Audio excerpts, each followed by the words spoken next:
बुधवार को इंदौर प्रवास पर पहुंचे दिग्विजय सिंह ने एसआईआर प्रक्रिया पर एक बार फिर सवाल उठाते हुए कहा कि यह प्रक्रिया पूरी तरह गलत है।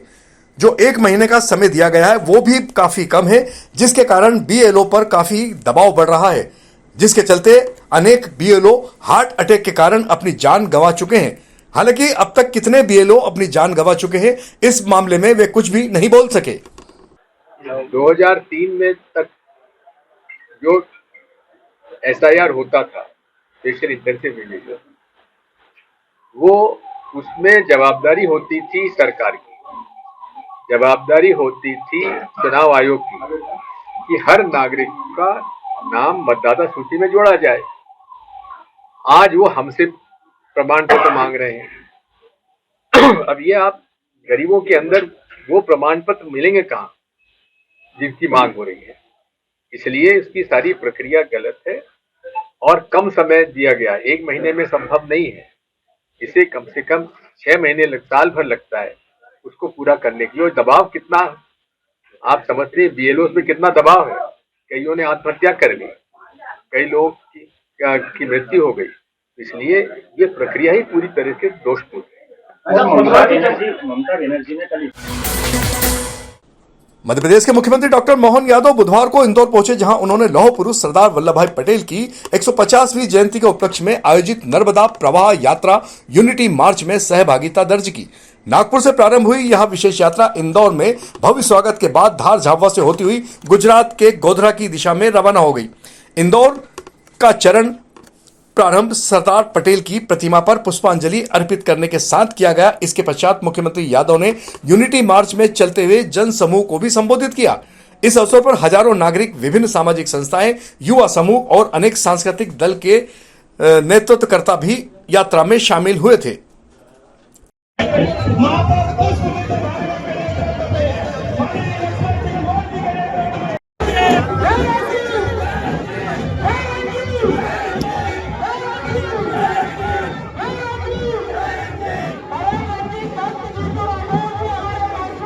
सरदार वल्लभ भाई पटेल, नेताजी सुभाष चंद्र बोस, लंबी मालिका है। लेकिन ऐसे सारे महापुरुषों को बुलाने का काम अगर किसी ने किया है और योजनाबद्ध तरीके से प्लानिंग के साथ, इतना बड़ा व्यक्तित्व सरदार वल्लभ भाई पटेल का, जो स्वयं पीएम के उस समय बहुत सहजता के साथ पूरे देश को स्वीकार होते, लेकिन विनम्रता के साथ महात्मा गांधी जी चर्चा में अपने को पीछे रख करके अपने से कम आयु के व्यक्ति को प्रधानमंत्री बनाकर भविष्य में इस देश का नेतृत्व कैसा हो, भविष्य में देश मजबूत कैसा हो, कितने प्रकार का उनने योगदान दिया। और अपना खुद का मान पीछे रखते हुए अद्वितीय योगदान देकर के जिनने कदम बढ़ाया, केवल 1, 2, 3, 4 ऐसी बड़ी बड़ी बातें छोड़ दो, वैसे तो उनके जीवन के इतने पृष्ठ हैं।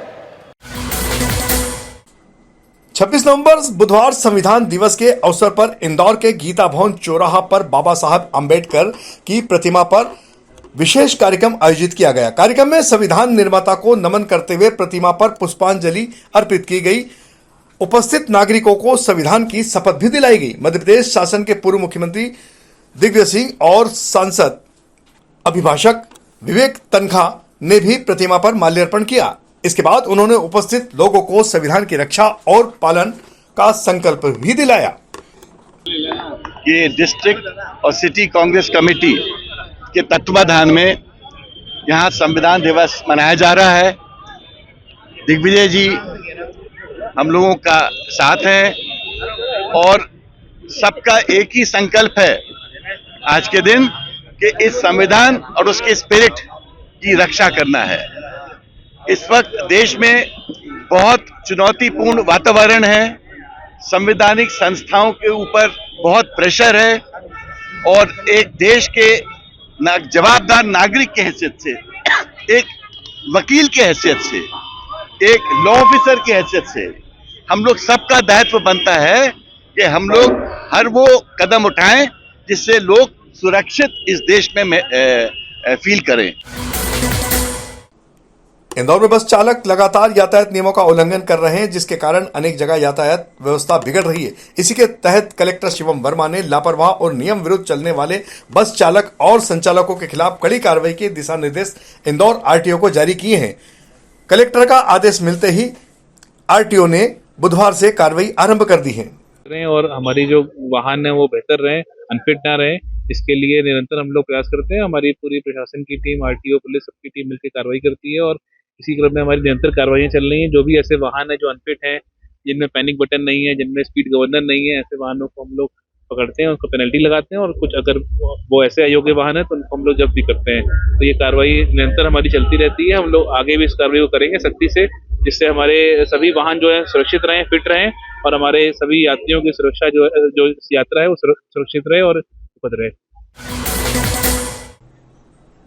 इंदौर पुलिस कमिश्नर संतोष कुमार सिंह के द्वारा ई कॉमर्स डिलीवरी प्लेटफॉर्म कंपनियों के एजेंट एवं प्रबंधकों के साथ बैठक आयोजित की गई। बैठक का उद्देश्य सुरक्षा और व्यवस्थित यातायात से जुड़ा था। पुलिस कमिश्नर संतोष कुमार सिंह ने बताया कि विभिन्न ई कॉमर्स डिलीवरी सेवाओं के माध्यम से सैकड़ों एजेंट शहर में माल पहुंचाने का कार्य करते हैं, जिसके कारण कई बार यातायात पर भी काफी बुरा प्रभाव पड़ता है। जल्दबाजी के चक्कर में ये लोग सुरक्षा नियमों की अनदेखी करते हैं। सुरक्षा और यातायात नियमों की अवहेलना नहीं होनी चाहिए। बैठक में अतिरिक्त पुलिस कमिश्नर अमरेंद्र सिंह, राजेश दंडोतिया सहित अन्य अधिकारीगण भी मौजूद थे। आज यहाँ पे हमने जो ऑनलाइन डिलीवरी प्लेटफॉर्म्स हैं, जो जिसमें कि सारे बड़े कंपनी जितने भी हैं, लगभग ये 15 के आसपास हैं शहर में, जो कि ऑनलाइन गुड्स और सर्विसेज डिलीवर करते हैं, उनके लोगों के यहाँ बैठक बुलाई थी। और ये सीरीज ऑफ बैठकें हम सारे स्टेक होल्डर्स की कर रहे हैं। जैसे हमने पहले स्कूल कॉलेजेस के पूरे प्रबंधन के लिए स्कूल के बसों के संचालन को और बेहतर और सुरक्षित करने के संबंध में, उसके बाद हमने लॉन्ग डिस्टेंस जो बसें चलती हैं इंटर स्टेट, उनके मैनेजर्स वगैरह के लिए थे, ताकि वो भी उसको और सुरक्षित और सेफ यात्रियों के लिए और ऑन द रोड उसको बनाएं। आज इन पे जो बैठक ली गई है उसमें मुख्य यही था कि इनके लगभग 10,000 से ज़्यादा डिलीवरी एजेंट्स हैं पूरे शहर में, जो कि हाउस होल्ड में जाके, घरों में जाके डिलीवर करते हैं। तो कैसे ये खुद को सुरक्षित रखें, जैसे हेलमेट का प्रयोग, ट्रैफिक नियमों का पालन, और साथ ही साथ जब ये घरों में जाते हैं, क्योंकि घरों में जाके ये सामान और वो डिलीवर करते हैं, तो इनका जो वेरिफिकेशन वगैरह है वो बेहतर होना चाहिए, ताकि किसी प्रकार की कोई सुरक्षा का इशू पैदा ना हो। इसके बारे में इनसे चर्चा की गई। इनकी जो गाड़ियाँ होती हैं, चलाते हैं, उसकी स्पीड लिमिट होनी चाहिए। मुख्यमंत्री डॉक्टर मोहन यादव बुधवार को गौतमपुरा में आयोजित भावांतर भुगतान योजना कार्यक्रम के पूर्व रोड शो के माध्यम से जनता से भी रूबरू हुए। रोड शो की शुरुआत गांधी चौक पर स्वाधीनता संग्राम सेनानियों की प्रतिमाओं पर माल्यार्पण के साथ की गई।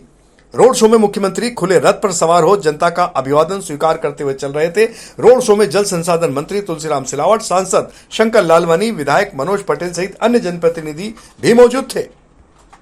तो ये था हमारी आज की खबरों का सिलसिला। यदि आपके पास भी कोई विशेष खबर हो तो तत्काल दोपहर न्यूज चैनल से संपर्क करें। हमारे चैनल को सब्सक्राइब जरूर करें ताकि आप खबरों से लगातार बने रहें।